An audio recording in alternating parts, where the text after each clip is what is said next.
name's Steve Simpson, and I grew up in Northern California in a town called Petaluma. It's about 45 miles north of San Francisco.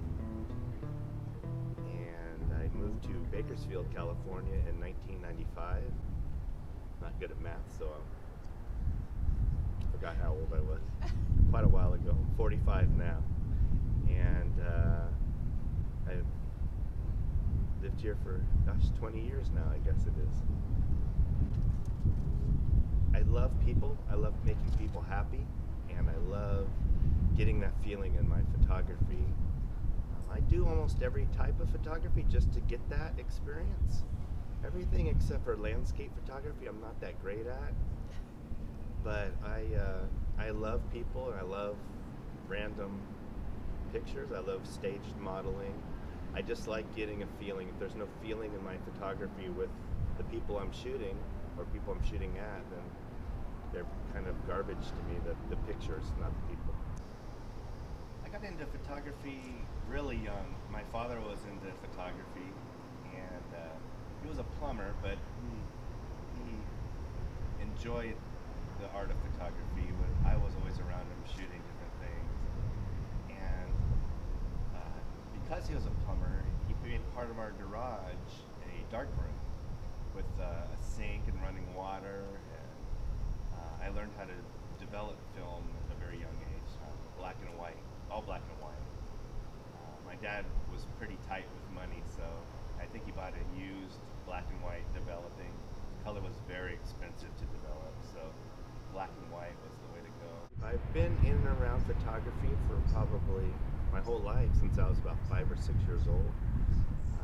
Specializing in photography, probably the last 2 or 3 years, I've really focused on my photography and tried to gain experience and just get better with my own work. Other photographers that influenced my photography, I would say at the beginning, Ansel Adams was an amazing photographer. Ansel Adams was probably initially one of the ones. Nowadays, with social media, there's a couple of Instagram photographers I follow. Van Styles is a very great photographer. There's a guy I follow out of New York called Piglet. He's really cool. Edwina Meda is amazing. I think she's from Spain. She has a look all her own, and I really enjoy individualism. That's my goal. If there was one photographer that I would really enjoy to work with, it would be my dear friend Piper Ferguson in Los Angeles, actually. I haven't seen her since high school, but I've been following her progress. Pretty sure right out of the gate, out of high school, she went into photography, and she's built her brand, and she's shot with the best. The project that I'd really like to do would be to go full force in a project I've already started called projectsteve.org. And it's kind of creating awareness that people are people. Too often we get preconceived ideas of who people are based on the way they look, whether they're homeless, the color of their skin, or religion, or whatever. And it's amazing what can happen if you just talk to somebody. So I really enjoy talking to random people, and I love photography, so I started the website projectsteve.org. Hopefully eventually it'll lead into a book, but I would really enjoy to be able to spend more time with that. However, I do all kinds of stuff, and I'm very busy, so as long as I keep doing what I love, it's something. I wouldn't mind traveling abroad either and doing street photography.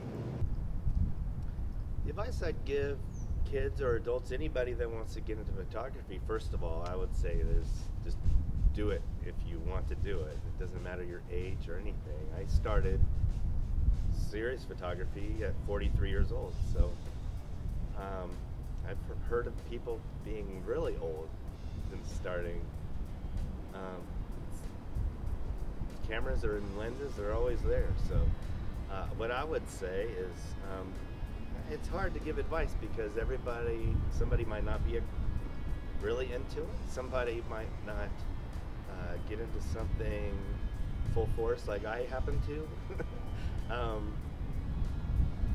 But I would say learn as much as you can every day.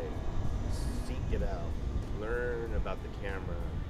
The best advice I ever got, and the scariest advice, was shoot on manual mode, always. You adjust everything. And you have about a year of really crappy pictures until I still learn every time. I'm always learning. I am terrible at math. Some people know the right settings and all these things. I kind of do it on the fly. Utilize the settings inside the camera, but I would say shoot in manual mode if you're shooting with a DSLR. Otherwise, you can be a photographer with a smartphone. There's nothing wrong with it. You can be if you're creative and you treat it like an art, and you worry about the quality of your images. That's all there is. That's all there is. It's all you.